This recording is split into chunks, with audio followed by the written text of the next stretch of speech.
Hello and welcome back to my channel. I'm Dave the Piper and we're talking all things bagpipes. I started learning the pipes when I was 11 years old, and in the years since, I won't tell you how many, I have fallen in love with this instrument more and more and am more fascinated by it than ever.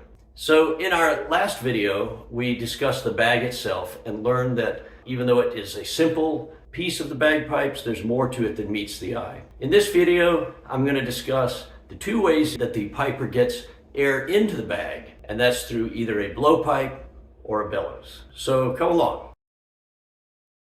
As with the bag, there's more than meets the eye to this seemingly simple part of any bagpipe.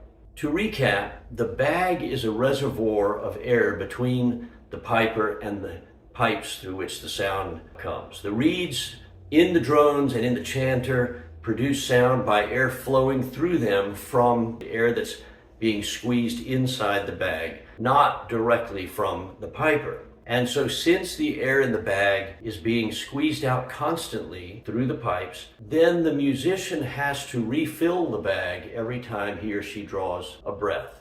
So we're blowing into the bag, we're squeezing the bag, the air inside is what's producing the sound through the pipes. And since we're squeezing the bag constantly and consistently, then the piper's job is to replenish the air that's down inside the bag.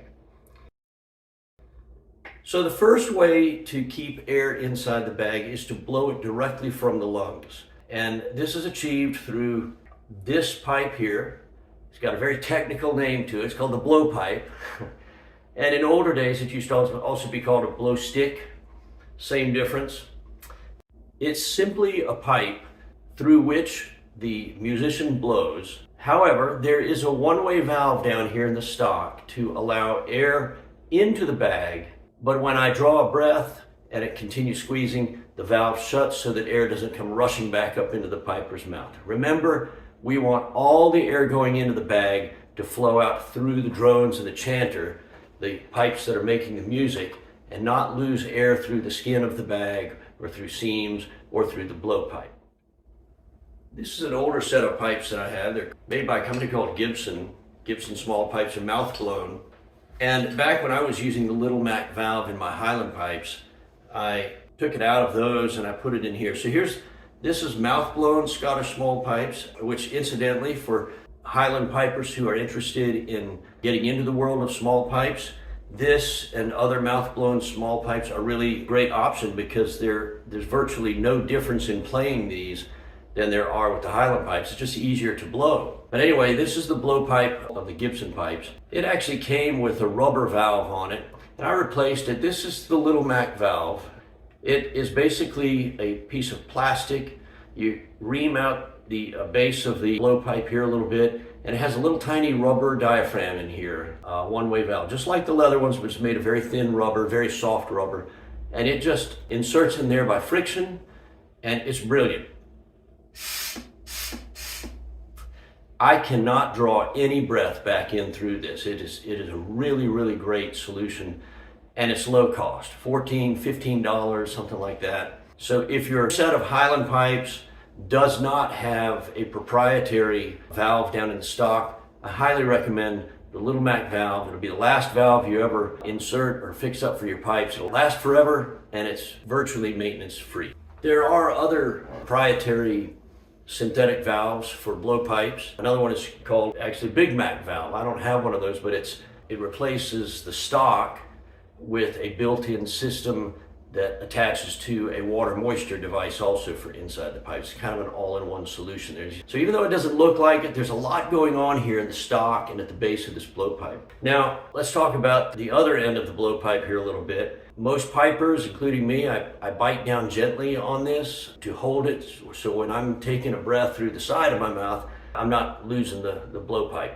either by drawing in breath or blowing out. So because I'm biting down on this, there are various products and innovations out there to make this a little more comfortable. Because the bag is under my left arm and going up through my mouth at an angle, some people will buy plastic tips here that they then use a heat gun and bend it so it comes in the front of your mouth instead of the side. I put a little rubber sheath on here to kind of cushion between my teeth and the hard plastic here.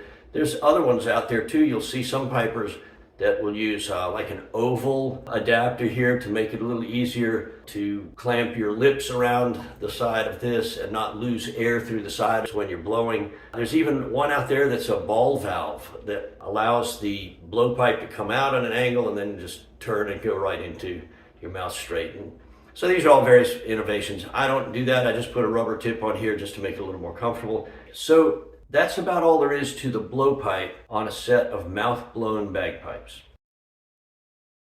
There's a second way to get air into the bag, and that's through the use of a bellows. This particular bellows just has a little velvet cover over the hose. I'm just going to take that off for a minute. But this is what the bellows look like. Just like the bellows for a fireplace or blacksmithing, the bellows is made to be able to open and draw air in through this intake, which is another one-way valve. And when I squeeze it shut, this valve closes and forces air out of this pipe, where this pipe is going to the air supply. Anyway, this plugs directly into a stock on the bag under my other arm, where there's another one-way valve that lets air into the bag but not out. Now, bellows are commonly used with various types of bagpipes around the world, such as Irish pipes are also known as uilleann pipes. They're also used with Scottish small pipes here, Northumbrian pipes, and there are various other bagpipes out there that commonly use a bellows. The bellows itself is essentially two flat pieces of wood cut to the spade shape. It's got some padding on it just to make it a little more comfortable for my arm and my waist. And in between it's all sealed up. The bellows itself is made of leather, and it's riveted around the wood to make it nice and airtight. We want this to be as airtight as we have the bag. The way these bellows work is that I slip my arm through one side and tighten this snugly just above my elbow. And by the way, that's why the Irish call them uilleann pipes, Gaelic for elbow, because it's strapped to your elbow. And then it's furthermore strapped around your waist, okay? So this bellows goes under my right arm, and the bag goes under my left arm. So when I squeeze this, unlike the bag where I'm squeezing consistently and constantly, the bellows has to be operated. So basically the bellows is taking the place of my lungs. And it's a little bit different feel. It's kind of a fun challenge for me. I only had experience with mouth-blown pipes for many, many years. So I bought myself McCallum small pipes from Fred Morrison, actually, the Fred Morrison bagpipes. And I've really enjoyed this. It takes a lot of finesse. It takes a lot of careful squeezing. It's a lot to it, but it sure is a fun challenge, and it's a really, really cool thing to expand on. If you're a Highland piper, I really encourage you to check out and try a set of bellows pipes. You'll have a whole new set of challenges, and the world is really, really fun. So why use a bellows to put air into a bag? It's already complicated enough just trying to figure out how to play bagpipes. Why would we add another complicating factor like a bellows into this? Blowing air directly into the bag is certainly simpler, but it has the disadvantage of injecting hot, moist air. It's coming directly from my lungs, right? So it's 100 degrees, 98.6 degrees, a lot of water moisture in our breath from our bodies.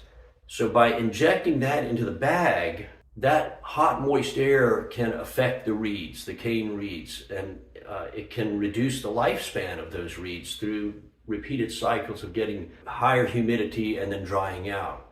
It also means that we have to start dealing with the moisture that we're putting inside the bag. But by using a bellows, air is drawn in and supplied from out here.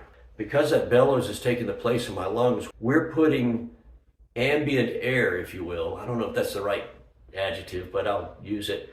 And it's putting it into the bag and going out the pipe. So the air is the same temperature, it's the same humidity, everything.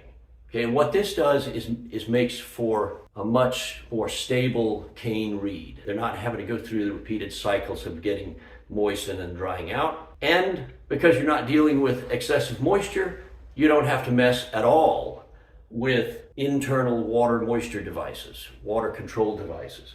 So even though you're adding the complexity of a bellows, you're not having to mess around with the moisture and the effects on that. And consequently, by the way, chanter reeds in small pipes that are bellows blown can last years, like we're talking 5 years or so plus, not just 6 months like in Highland pipes. So there are the two ways that we get air into the bag, replenish it, and keep the bag filled so we can squeeze it out and make sound. One is through a blowpipe, one is through a bellows. Both have their advantages and disadvantages. Stay tuned next time when we're going to discuss another key component of every bagpipe, and that is the chanter. I hope you've enjoyed this. Feel free to post comments or questions. I'll try to answer them. And please like and subscribe. Really appreciate you tuning in, and I hope you have a great day.